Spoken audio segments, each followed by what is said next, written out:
Alhamdulillah teman-teman, kita sudah terkoneksi. Insya Allah kita lanjutkan pembahasan kali ini ya. Oke, tadi di awal kita sudah berkenalan dengan Pak Sol. Beliau bagus sekali tadi sudah menunjukkan beberapa buku ya, dan juga nanti kita sambil diskusi, kita tahu lebih dalam ya siapa beliau itu. Oke, jadi Pak Sol, gimana nih tadi tentang lampiran itu yang laptop tuh, jadi biar yang baru gabung sama saya lagi. Oke, makasih teman-teman sekalian. Jadi kita nanti bagaimana kita punya satu ya potensi itu supaya tidak mubadir, itu perlu diikat ya. Cara mengikatnya itu perlu mempersiapkan laptop. Laptop itu lampiran pemikiran top. Ya, ketika kemudian sudah diikat, nanti kemudian baru bisa istilahnya dipasarkan atau bermanfaat. Jadi misalnya tadinya kita punya kalimat, kata, inspirasi, cerita, kisah, apa saja, tapi kalau tidak diwadahi, tidak dikelola, tidak disusun, itu kan jadi tidak menarik. Nah, jadi dengan kita mendesain, mengolah, mempersembahkan itu jadi lebih menarik. Nah, itulah sebenarnya di rahasianya. Makanya nanti saya sampaikan beberapa makna ya. Jadi maksudnya kenapa kita perlu berbagi kebaikan. Saya cerita dulu sebentar. Bahwasanya saya sebagai penulis itu sebenarnya cuma istilahnya mengumpulkan hal-hal yang mungkin pada saatnya, pada awalnya itu nggak dianggap berguna. Tapi kemudian saya tata ya, jadi mengumpulkan yang tercecer menjadi karya yang tokcer. Kemudian yang kedua ya, kita mengkomunikasikan ataupun ya ini yang kedua nih. Yang kedua menyusun gagasan brilian. Mungkin nanti suatu saat bisa berkomunikasi dengan Mas Andre Hirata ya. Saya pernah ngisi bareng di kantor ya. Jadi Andre Hirata itu ya misalnya mozaik itu barang-barang yang tadinya mungkin tidak berguna tapi kemudian dikumpulkan jadi sebuah karya, bahkan jadi novel yang mendunia. Nah, maka teman-teman bisa mendunia dengan karya itu. Caranya apa? Mungkin bagi orang lain tidak dianggap, tapi begitu kita susun jadi dianggap. Itu menyusun gagasan brilian.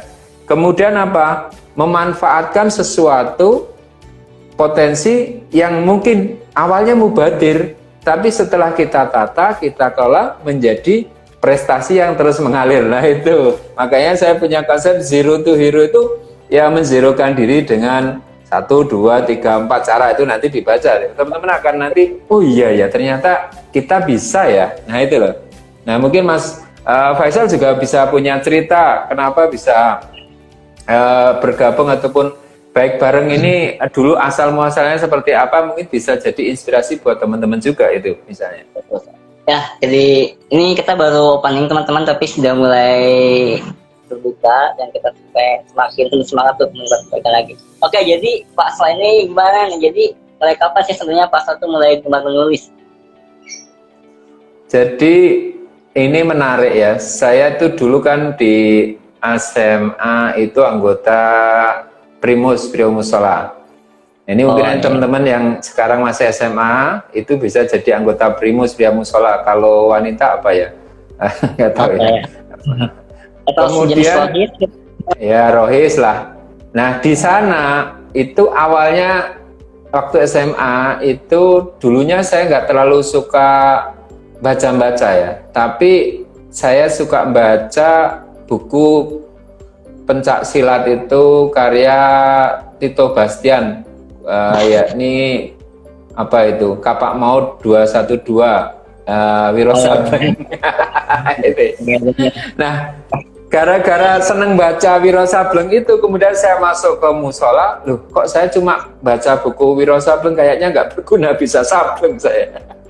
Maka saya ubah dengan jadi menyukai buku-buku. Di antara buku yang menurut saya sangat berpengaruh bukunya Buya Hamka, yakni buku Tafsir Al-Azhar ini. Jadi kalau orang itu mau besar, dia mau tidak mau jadi harus membaca dan menulis ya.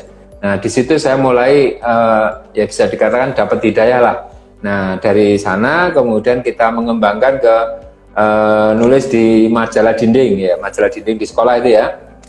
Nah mungkin sekolahan teman-teman kalau sekarang tidak bisa bikin majalah dinding kan bisa ada di Facebook ya, itu ada majalah dinding. Nah, sempat juga punya ide, nah kalau majalah dinding kita harus berdiri, kita bikin mailan. Apa mailan? Majalah lantai. Majalah lantai. Jadi majalah orang lihatnya sambil duduk atau sambil lihat, itu nggak perlu berdiri terlalu lelah, itu kita ya, majalah lantai seperti orang itu jualan buku waktu di lapak-lapak itu ya. Nah itu kemudian setelah itu waktu kuliah saya tertarik untuk nulis artikelnya itu gini.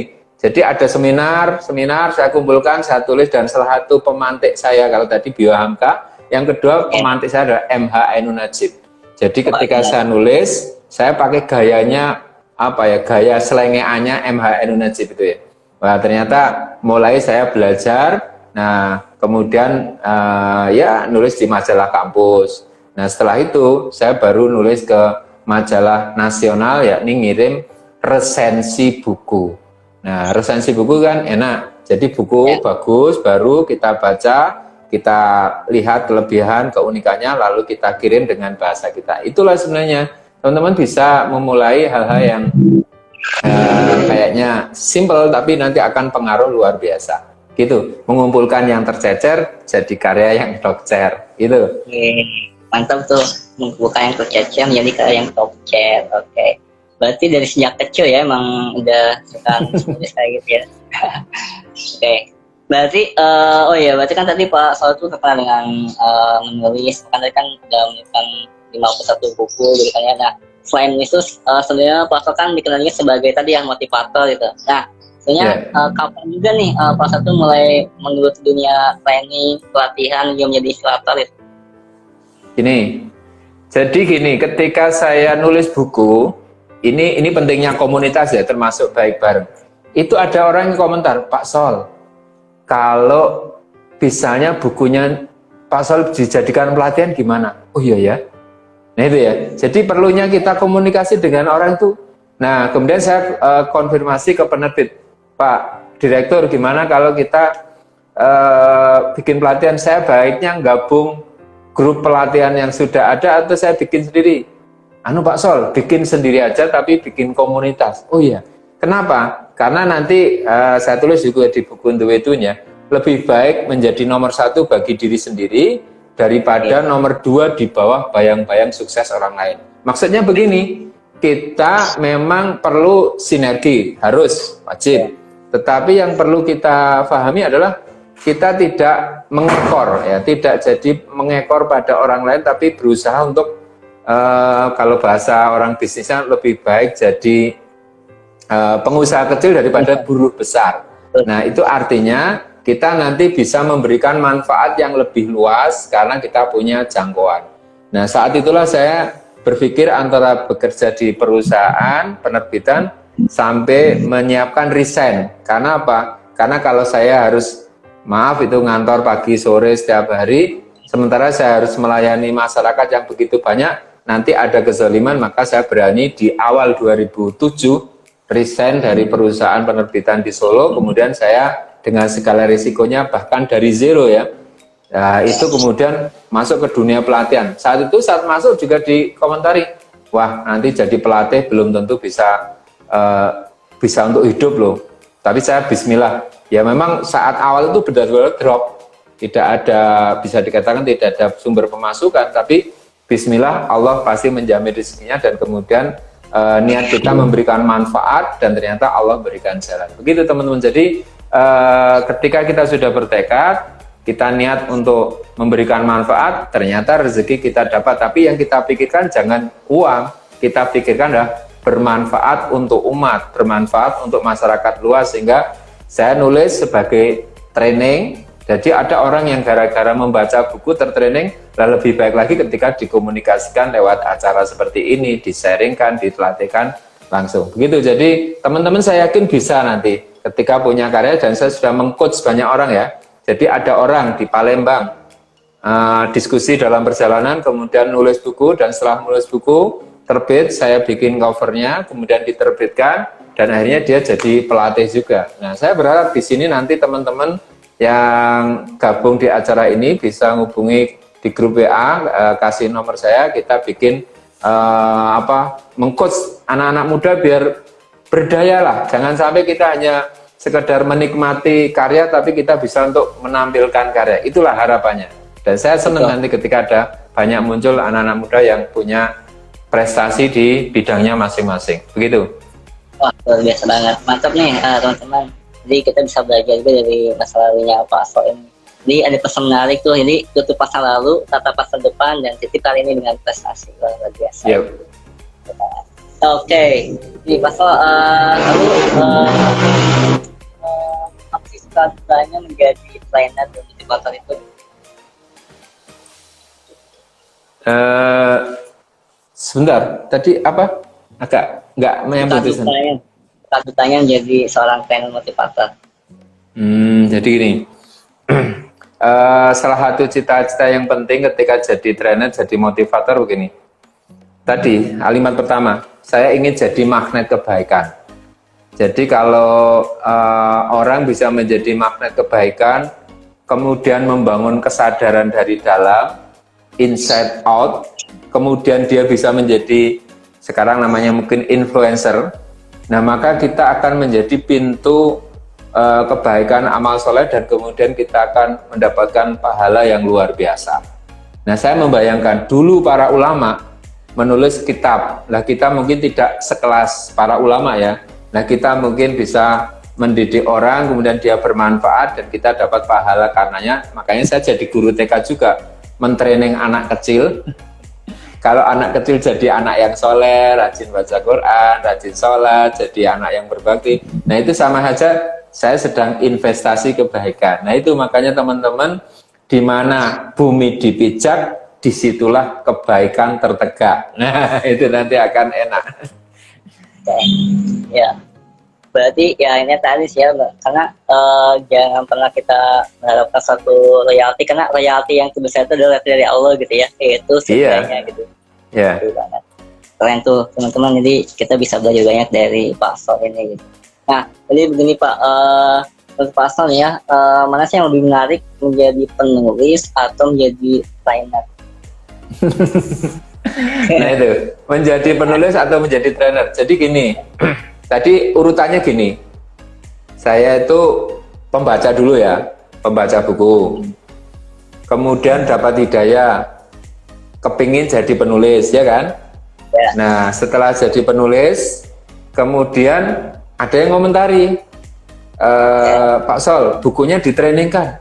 Ya juga ya, saya pernah juga ngisi di Bondowoso. Ketika di sana ada orang cerita, mohon maaf Pak Sol, saya tidak izin. Kenapa? Buku Pak Sol ini sudah saya jadikan untuk pelatihan-pelatihan. Ya udah, itu rezeki sampean ya. Nah, jadi ternyata begini, ketika kita menulis, kita melibatkan hati, sekaligus kita seolah-olah mentraining orang lain. Jadi menulis itu bagi saya itu juga bagian dari mentrainingkan nilai-nilai kehidupan. Nah, jadi sama mengasihkannya. Cuma memang karena saya terbatas, nggak mungkin menjangkau ke banyak tempat, maka dengan menulis lewat buku, lalu buku itu sampai ke Gorontalo, kemudian sampai ke pelosok-pelosok negeri, dan ada orang yang, ini kisah nyata ya, Mas Robi dari Gorontalo, dia awalnya tidak percaya diri untuk ngomong di hadapan publik, tapi setelah membaca buku yang kami tulis, Zero to Hero, Quantum Tarbiyah, ternyata dia jadi berani untuk menyampaikan di hadapan orang. Nah, juga teman-teman, mungkin nanti yang habis ini belum baca buku Zero to Hero, itu ada seorang sopir angkot di Jogja itu membaca buku itu sampai 4 kali khatam. Artinya apa? Dia sopir pun punya hak untuk sukses. Nah, berarti teman-teman juga harusnya menemukan apa yang membuat saya segera think fresh, do the best, get success, no stress. Ini dengan memantik potensi yang dimiliki dalam diri. Itulah yang menyenangkan. Jadi makanya saya ketika mentraining itu saya lihat ini siapa, kemudian saya coach, dan orang itu kemudian bisa jadi melejit, bisa terpicu, terpacu untuk maju. Itulah kebahagiaannya. Nah, ini makanya teman-teman jangan sampai kemudian ketika kita punya potensi dibiarkan saja, tapi cobalah dikelola, di manage, dan dijadikan sebagai sarana untuk mengembangkan diri lebih baik lagi, insya Allah. Jadi intinya setiap buku ada trainingnya, dan setiap training ada bukunya gitu ya Pak. Iya, itu menyenangkan namanya. Oke, ya teman-teman, jadi seperti itu tuh. Jadi mulai nih, kita mulai terbuka lagi lebih dalam tentang potensi-potensi yang harus ngapain sih kita ini. Nah, oke, balik lagi ke Pak Sol. Nah, sebagai pengarang yang bestseller nih, terutama yang Zero to Hero gitu kan ya. Nah, sebenarnya apa semangat dan juga pesan yang terdapat dalam buku tersebut gitu, sehingga sampai seperti itu. Ini kenapa saya menulis dan saya yang membuat semangat gini.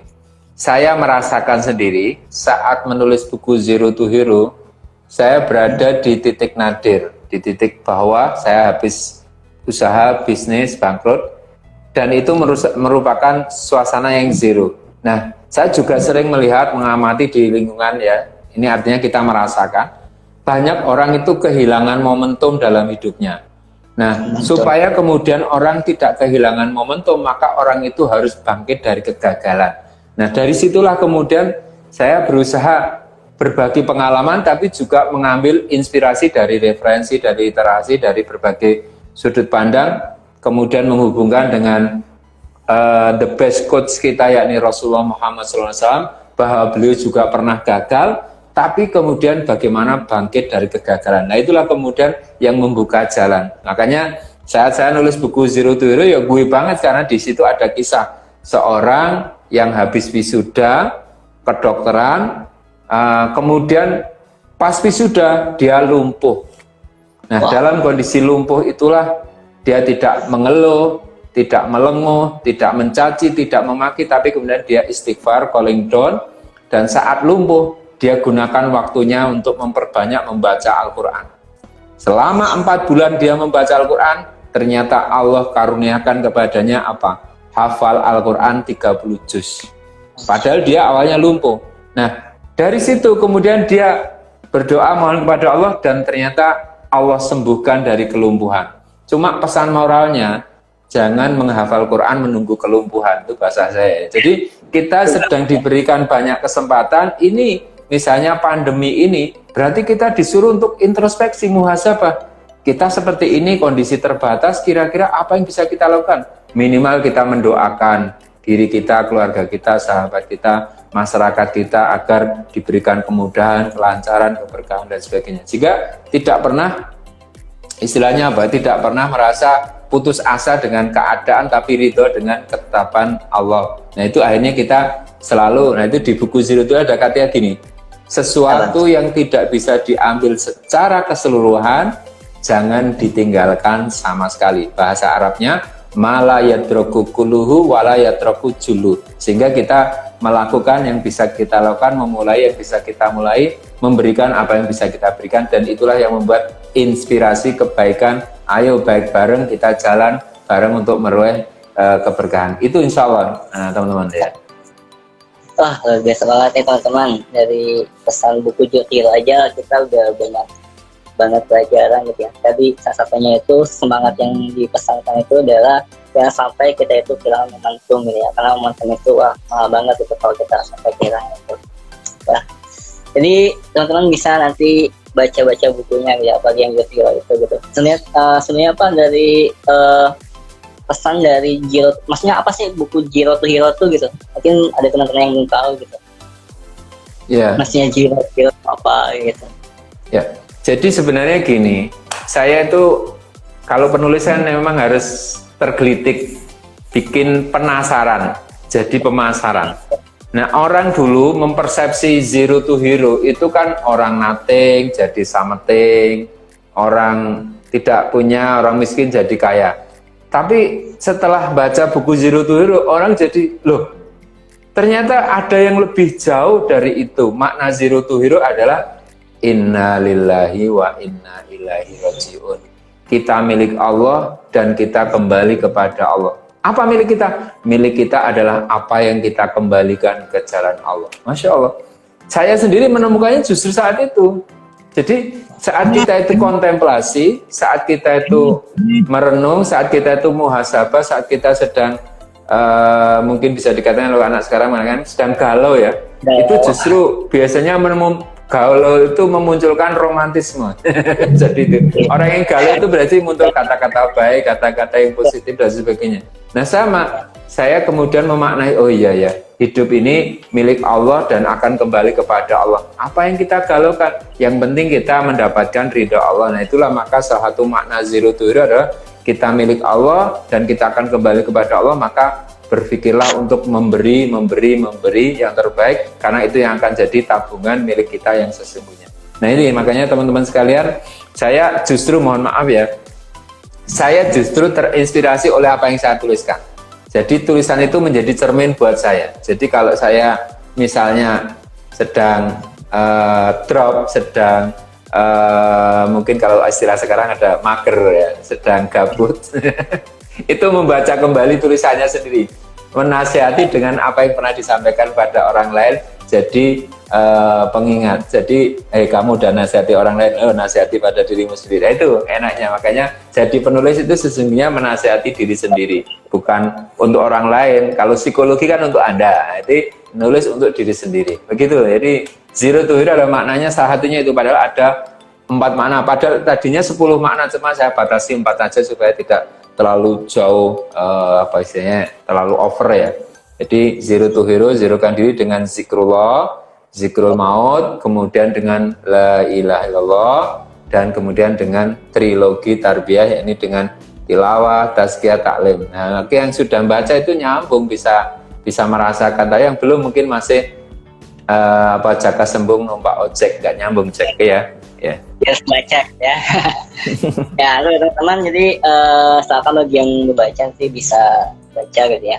Untuk buku Zero to Hero itu sih baru di bahasa kasarnya sudah menarik banget, apalagi kita baca.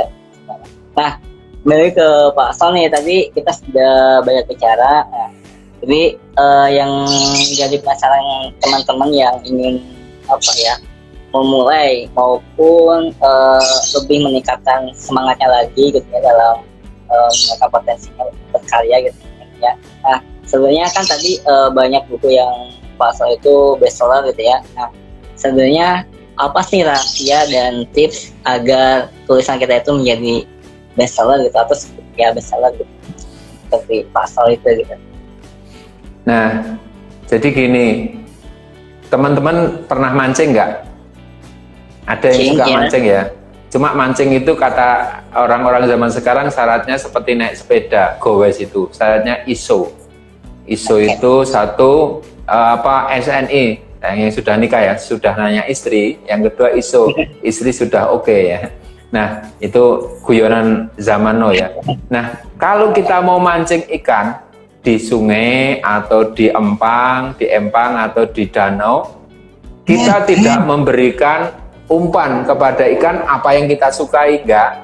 Tapi kita memberikan umpan apa yang mereka butuhkan, yang mereka perlukan. Nah, jadi gini, kita ingin menulis buku bukan untuk musim tertentu, tapi agar bermanfaat sepanjang zaman. Itu berita kita merasakan apa yang dibutuhkan oleh masyarakat.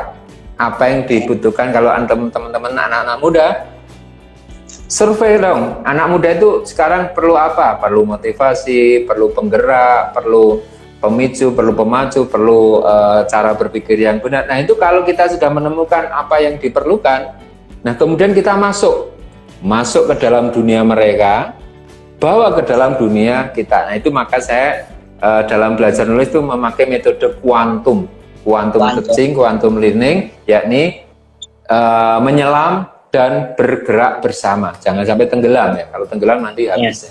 Jadi kita menyelam dan kemudian berenang bersama. Jadi itu. Nah makanya dalam buku saya, orang itu kemarin ada yang cerita, Pak saya baca buku Pak Sol itu seperti dialog. Nah itulah kita metodenya dialog, tidak menggurui, tapi menginspirasi seperti jagongan semacam ini. Nah, teman-teman juga bisa ketika nulis sambil menyapa, gimana sahabat-sahabat semuanya, semangat, ayo kita mulai perjalanan dari zero to hero, the way to win, happy ending, full barokah. Nah itu jadi apa yang diperlukan, dibutuhkan oleh masyarakat, maka kita perlu survei, dan termasuk biasanya juga dibutuhkan untuk diri sendiri. Nah itu, jadi saya merasakan betul zero to hero, dan itu kan saya desain sekitar 2004-2005, habis tsunami ya, tsunami di Aceh itu ya. Jadi 2004 kan akhir tahun tsunami, dan 2005 saya nulis Zero to Hero. Itu momentumnya karena orang sedang memerlukan motivasi untuk bangkit dari bencana besar yang adalah sekarang pandemi ini. Tentu kita perlu motivasi dengan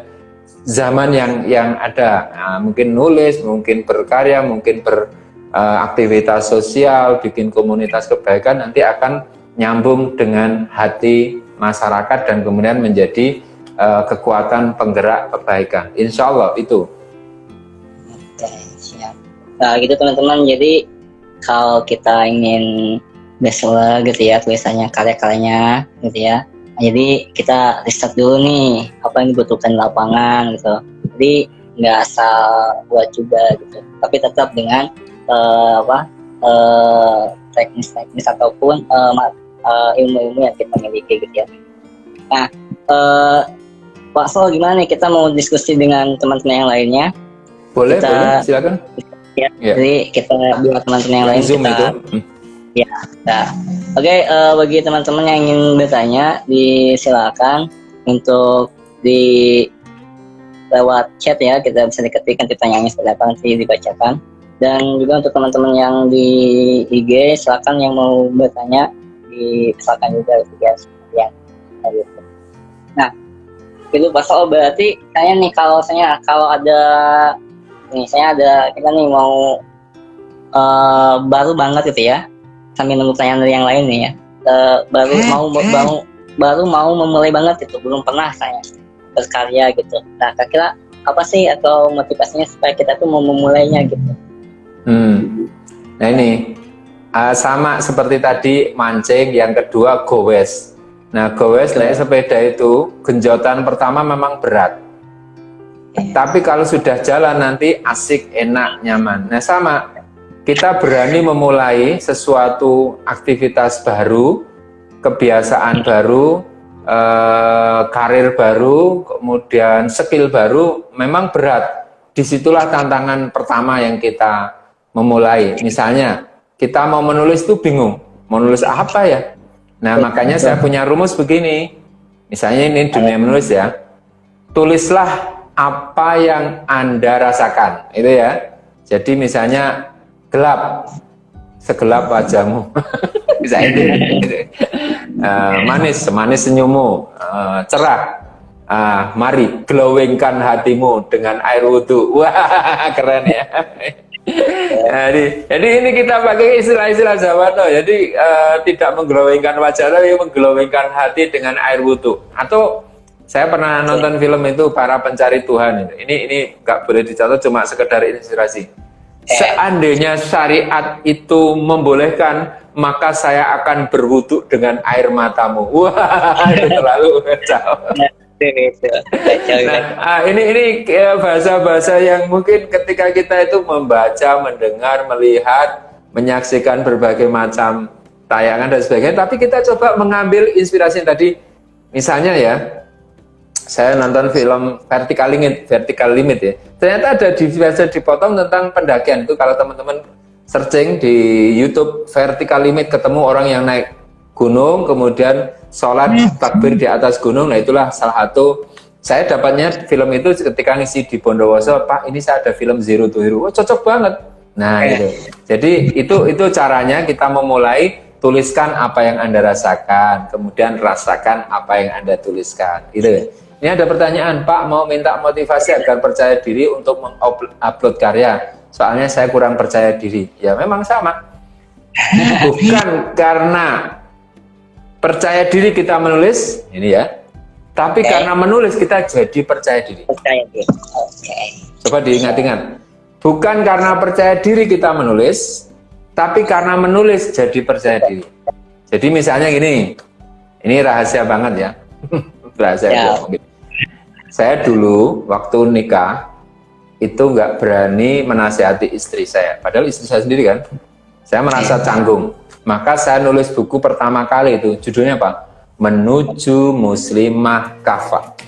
Nah, ketika menulis buku itu, saya maksudnya apa? Agar dibaca istri saya, lalu dia ternasihati dengan apa yang saya tuliskan, sekaligus kita bisa belajar bareng. Ya, ayo baik bareng ya sama. Nah akhirnya betul, saya dan istri sama-sama menumbuhkan, mengembangkan potensi baik bareng dan kemudian bisa sama-sama bersama istiqomah di jalan dakwah sampai hari ini. Nah itulah, jadi teman-teman misalnya nulis, kita nggak merasa paling pinter, nggak merasa paling, tetapi kita ini saya tulis, mungkin ada orang nanti ada yang mencaci, ada yang mencela, menghina, nggak apa-apa lah, biarlah kita mulai dulu.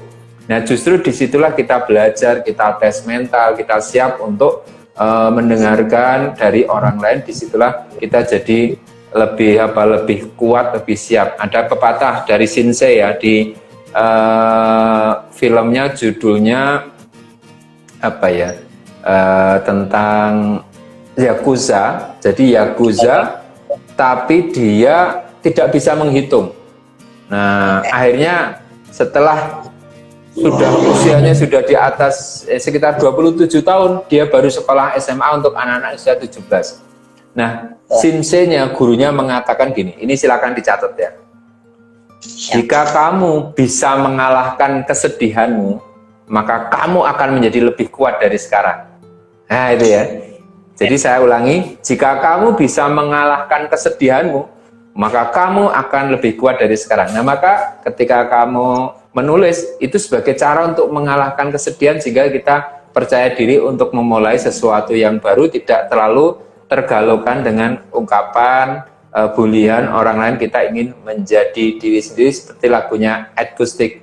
Terimalah aku seperti apa adanya. Nah itu asik dong gitu ya. Jadi intinya benar ya, jadi kita menulis itu justru sebagai menyadari bahwa dalam setiap diri kita itu memiliki potensi gitu ya yang disyukuri. Nah justru dengan menulis itu membuat kita menjadi motivasi, bukan sebaliknya gitu ya, kayak gitu. Dan tadi benar banget, jadi ketika kita dalam kesedihan, nah kita luapkan dalam bentuk yang positif. Nah salah satunya tadi dengan menulis, bukan luapkan dengan hal negatif gitu kan ya, saya narkoba sebagainya gitu kan, kayak gitu. Oke. Ini ada beberapa pertanyaan lagi nih. Jadi soalnya kita sampai jam 5, jadi soalnya kita masih banyak waktu.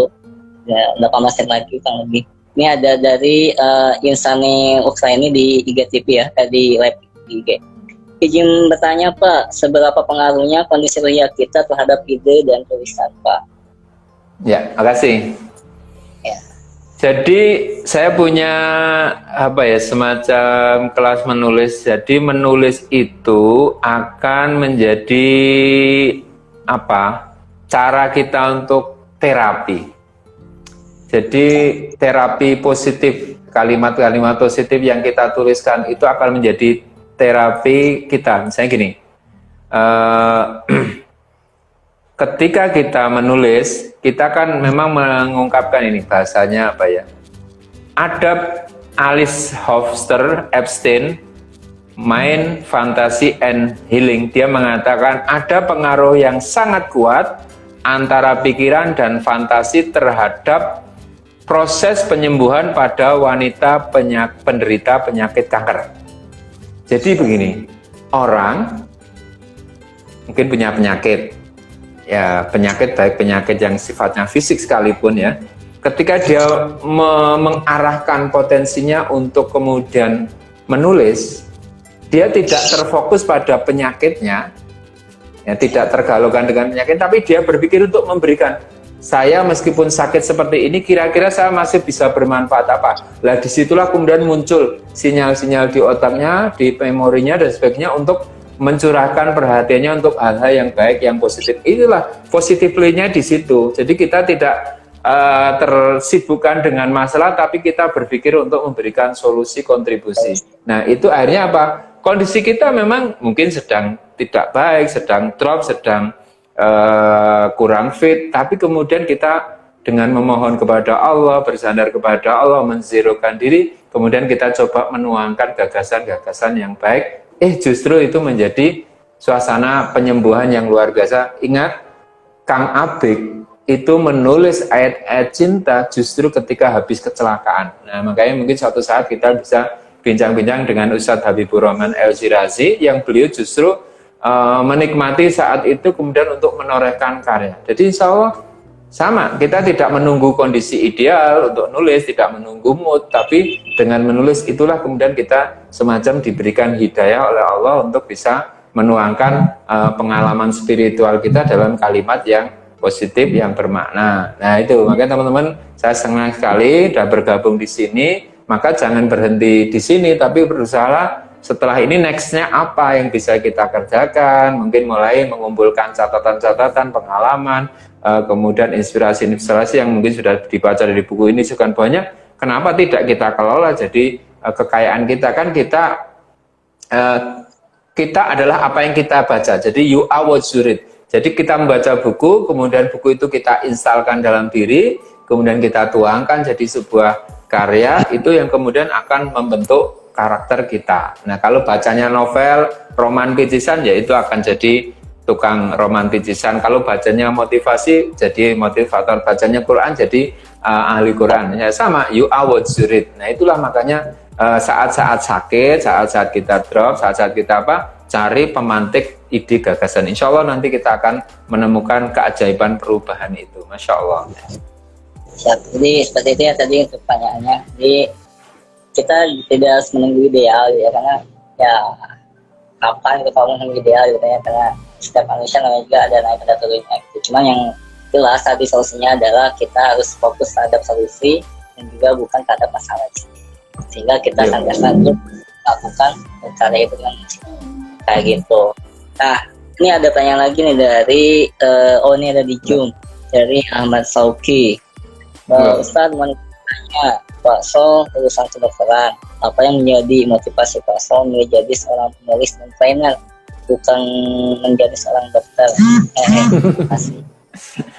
Makasih ya, ini jeli juga nih. Jadi gini, saya dulu ini ketika SMA ya, saya sampaikan dulu ini sejarahnya biar runut ya. SMA itu ada program namanya PMDK. PMDK itu masuk kuliah tanpa seleksi secara macam-macam, mudah lah. Nah, saya milih jurusan higiene perusahaan, kesehatan dan keselamatan kerja. Tapi waktu saya nulis jurusan itu hiperkes, saya kira itu himpunan perawat kesehatan. Oh, nanti saya lulus jadi perawat. Tapi begitu kuliah, loh kok tidak jadi perawat ya? Jadinya nanti advisor kesehatan di perusahaan. Nah udah, saya karena PMDK utusan sekolah, saya mulai dan saya selesaikan. Nah kemudian waktu di kampus saya mendapatkan banyak inspirasi pentingnya kita berbuat baik, kemudian berdakwah dan sebagainya. Dapat ilmu juga. Ilmunya apa? Psikologi komunikasi waktu kuliah. Nah ternyata dari materi perkuliahan yang begitu banyak, saya mengambil intisarinya, salah satunya adalah psikologi komunikasi. Nah, setelah kuliah di kedokteran, saya pindah tambah kuliah di Institut Dakwah Islamic Studies Ma'had Al-Bina. Sehingga saya dapat ilmu kauninya, ada ilmu kaulinya, artinya ilmu dunianya kayak dengan kedokteran. Kemudian dapat ilmu agamanya ini di Ma'had. Nah, tapi saya sudah punya konsep. Saya menjadi dai, saya gunakan ilmu yang ada, kedokteran maupun agama, itu kemudian jadilah saya juru dakwah. Meskipun saya juga pernah jadi dosen di akademi ya, di akademi keperawatan dan sebagainya, dosen mata kuliah kesehatan kerja dan sebagainya. Tapi memang tidak praktisi di kedokteran umum karena memang bukan jurusannya, cuma kesehatan kerja. Nah, tapi kemudian setelah saya menseriusi di dunia penulisan, saya merasakan bahwa ilmu kedokteran pun tetap bermanfaat sampai hari ini sesuai dengan porsinya, kebutuhannya masing-masing. Jadi begitu teman-teman sekalian. Jadi tidak ada yang sia-sia dari apa yang kita pelajari asal kita mampu mensyukuri. Rabbana ma khalaqta hadza batila subhanaka faqina adzabannar. Jadi begitu nanti teman-teman, jangan kemudian wah saya sekolah di sini menyesal. Nggak ada, saya nggak menyesal, tapi saya kemudian menemukan jalannya. Oh ini saya ambil dari ini, kemudian saya kemas jadi jalan untuk bermanfaat. Nah, salah satu buku karya gabungan antara ilmu kedokteran dan ilmu agama adalah buku Spiritual Problem Solving. Jadi buku itu saya memahami, oh ternyata orang kalau punya penyakit itu harus pengakuan yang jujur, kemudian ada komitmen, kemudian harus ada solusi atau resep. Itu sama antara ilmu medis dan ilmu Al-Quran, jadilah spiritual problem solving. Nah, jadi buku demi buku sambung menyambung menjadi satu, itulah Indonesia. Gitu ya. Ya, ya gitu. Jadi sejarah dari Pak Sol itu ternyata ininya kedokteran, ternyata bahkan sampai sekarang dengan menulis justru tidak meninggalkan ilmunya itu, tapi justru mengkolaborasikan ilmu itu dalam satu karya itu. Wah, luar biasa banget. Oke teman-teman, ada lagi yang mau bertanya? Kayaknya dari sini saja. Ini kita masih ada waktu 10 menit lagi. Oke, jadi tadi ya ditekankan lagi berarti ya Mas, kalau kita mau mulai, bagi yang baru mulai, berarti justru nulis itu mungkin bagi yang belum percaya diri gitu ya. Nah itu justru bukan karena kita tidak percaya diri, tapi justru dengan menulis membuat kita percaya diri gitu kan ya. Kayak gitu. Dan tadi untuk awalan ya kita harus menggoes ya. Kalau gue sepeda kan awalan pasti harus semangat. Nah kalau tadi udah yang mulai saya nih, terus kalau caranya kita untuk nantiasa konsisten nih seperti apa nih? Karena pasti tuh kalau yang udah konsisten kan itu pasti ada banget tuh rintangan. Nah, Basal gimana kalau seperti caranya konsisten nulis? Konsisten itu kan bahasa Jawa ya. Kon sinau sing tenanan.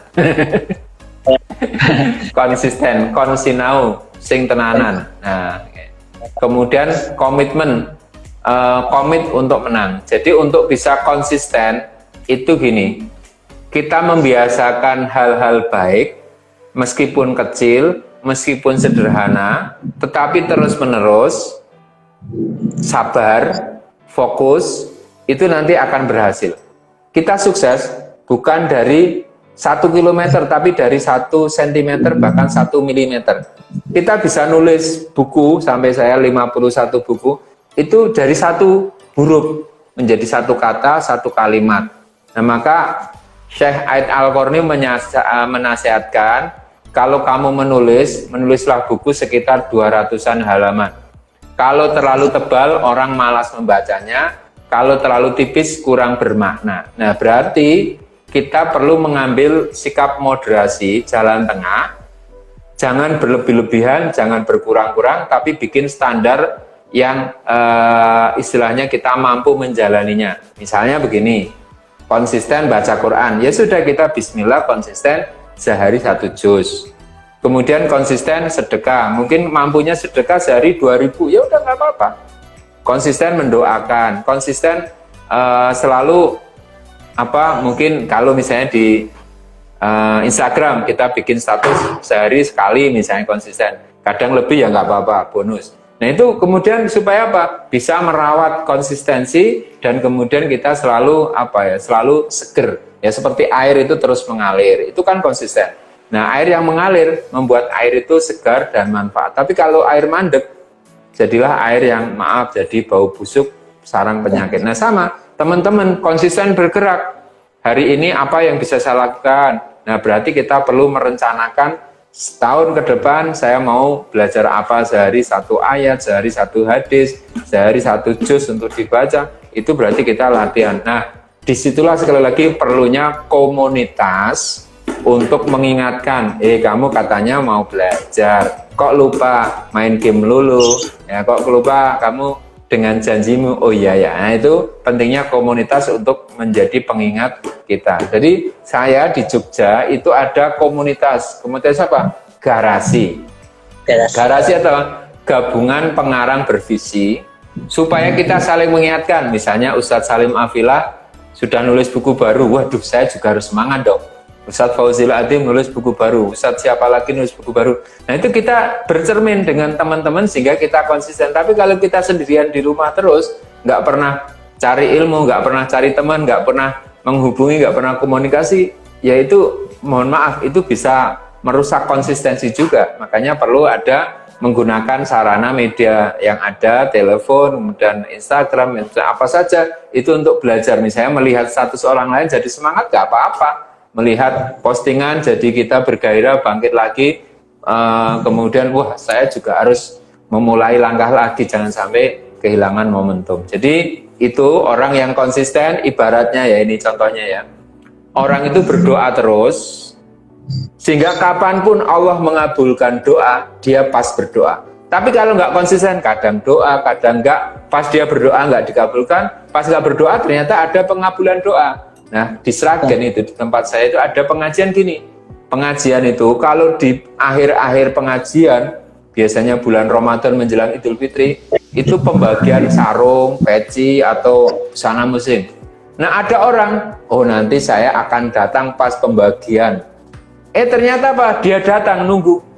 Kok nggak bagi-bagi? Oh sudah kemarin Pak, pas sampai nggak datang. Nah itu sama, kalau kita itu cuma modelnya seperti itu ya nggak jadi. Makanya berbuat baiklah, konsisten. Nah pada saat kita berbuat baik, bisa jadi Allah mengabulkan doa, Allah mengangkat derajat, Allah memberikan fadilah yang luar biasa. Itu yang insya Allah akan menjadi spirit kita. Maka saya juga merawat konsistensi dengan menulis, dengan berdoa, dengan hal-hal yang baik. Karena saya tidak tahu mana di antara buku saya yang bestseller, mana di antara buku saya yang nantinya akan bermanfaat, tapi yang penting kita nyambung ke Allah Subhanahu wa Ta'ala agar Allah membimbing kita terus istiqomah. Jadi begitu teman-teman ya. Jadi mulailah kita mengamalkan satu hal yang baik sehari, apa saja nanti dijaga sampai akhir hayat kita. Itulah namanya konsistensi. Ya, jadi itu. Ya, jadi ini teman-teman betul banget tuh tadi pembahasannya. Jadi bagaimana? Karena ini banyak banget sih permasalahan soal yang sing tanyakan tuh tentang konsistensi sendiri gitu ya secara umum. Tapi benar sih, apapun yang lakukan tuh sebenarnya tertuju pada visinya gitu. Kita tuh harus punya visinya gitu. Apa visinya gitu? Karena kalau tidak ada visi atau tujuan itu ya susah gitu. Nah kalau kita sudah temukan visi, nah pas kita bakal turunkan tuh menjadi suatu kegiatan. Bagaimana kegiatan visi itu bisa tercapai melalui kegiatan itu, sehingga kegiatan itu menjadi satu habit. Nah ini kalau udah jadi habit dari kebiasaan, udah jadi ngelis tuh udah bukan jadi suatu beban lagi gitu ya, malah jadi ya sebagai kegiatan rutinan aja gitu, kayak gitu. Jadi itulah pentingnya dari suatu visi gitu. Jadi semuanya itu tergantung tujuannya. Nah, jadi kalau teman-teman belum dapat menemukan apa sih tujuan teman-teman membuat satu karya atau tulisan, nah jadi sekarang mungkin bisa tentukan tuh visinya dulu apa, tujuan, sehingga kalau teman-teman bakal konsisten itu, kelihatan seperti itu. Nah, oke. Tinggal 3 menit lagi, mungkin ada closing statement dari Pak saya yang disampaikan kepada Pak. Oke. Untuk menegaskan tadi yang Mas Faisal sampaikan, ada kalimat motivasinya gini. At the first we make habit, at the last habit make us.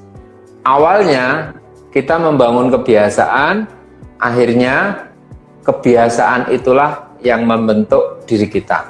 Nah, habit ya. Jadi kita, apa yang kita kerjakan, ya kita hasil dari apa yang kita biasakan, tetapi jangan sampai kehilangan makna. Jangan sampai nanti kita terjebak rutinitas semata.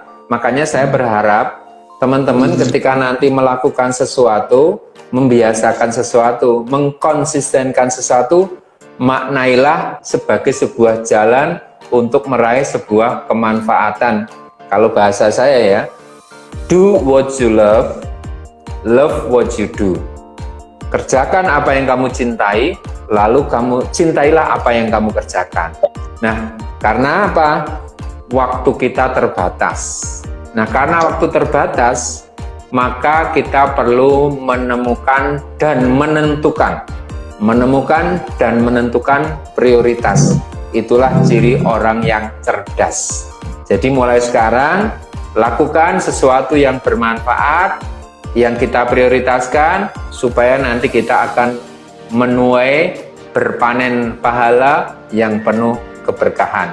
Sekali lagi, selamat berkarya, selamat beraktivitas, jadilah pribadi yang bermanfaat, khairun nas, anfa'hum linnas. Sebaik-baik manusia adalah yang bermanfaat bagi manusia yang lainnya. Begitu Anda menjadi orang bermanfaat, maka otomatis rezeki akan didapat. Selamat, sukses, bahagia, full barokah dunia akhirat. Terima kasih atas segala perhatian. Mohon maaf atas segala kekilafan. Matur nuwun. Assalamualaikum warahmatullahi wabarakatuh. Waalaikumsalam warahmatullahi wabarakatuh. Ya, terima kasih kepada Pak Sol atas pemaparan materi atau diskusi kita pada Masya Allah banget ya, teman-teman, banyak pelajaran yang dapat kita ambil gitu ya, dan juga dapat kita informasikan. Tadi banyak sekali pesan-pesannya yang dapat kita jadikan pelajaran, apalagi nih tadi bagi teman-teman yang ingin berkarya dan ingin menulis khususnya gitu kan ya. Tadi apalagi tadi pesan yang sangat lalu ataupun yang patut kita ingati bahwa jangan sampai kita itu hilang tanpa sejarah, tanpa jejak, karena tadi kita itu tidak abadi gitu ya, karena pada akhirnya setiap kita bakalan hilang dan meninggal gitu ya. Namun yang akan mengabadikan itu adalah suatu amal kebaikan dan karya-karya kebaikan kita itulah gitu yang dapat. Dan semoga dengan awalan pada hari ini gitu ya, teman-teman bisa menambah semangat lagi untuk yang sudah mulai dan yang mulai. Semoga menjadi pintu untuk memulai suatu karya kebaikan itu, entah itu Amin. melalui karya-karya lain ataupun tulisan gitu kan ya. Apalagi sekarang lewat media sosial, teman-teman dengan mudah bisa memposting, membuat caption dan kata-kata gitu kan. Itu bisa menjadi langkah awal teman-teman ya, seperti itu. Nah, itu mungkin yang dapat disampaikan pada kali ini. Untuk Pak Sal, sekali lagi juga kami ucapkan semuanya atas segala pemaparannya. Dan untuk agenda berikutnya kami ada kuis untuk teman-teman. Jadi untuk Pak Sol, jika ada kegiatan lain kepada untuk memindahkan agenda lain. Nah, untuk peserta lainnya, tapi kalau mau mengikuti kuisnya, nah untuk teman-teman yang lain, kalau nih sekarang kita bakalan adain kuis. Nah, kuis itu nanti bakalan ada hadiahnya. Hadiahnya itu apa? Nah, itu salah satu atau dari bukunya Pak Aswad tadi tuh. Nah, nanti teman-teman yang juara atau yang dapat nanti akan dijelaskan ya oleh saya Anggiri yang memandunya bukan saya. Nah, jadi untuk sekalian aja, untuk pada kali ini saya selaku moderator pada agenda kali ini izin pamit, dan untuk selanjutnya akan dipandu oleh ya. Mungkin cukup sekian dari saya. Mohon maaf apabila ada kesalahan. Untuk selanjutnya saya silakan kepada Anggia.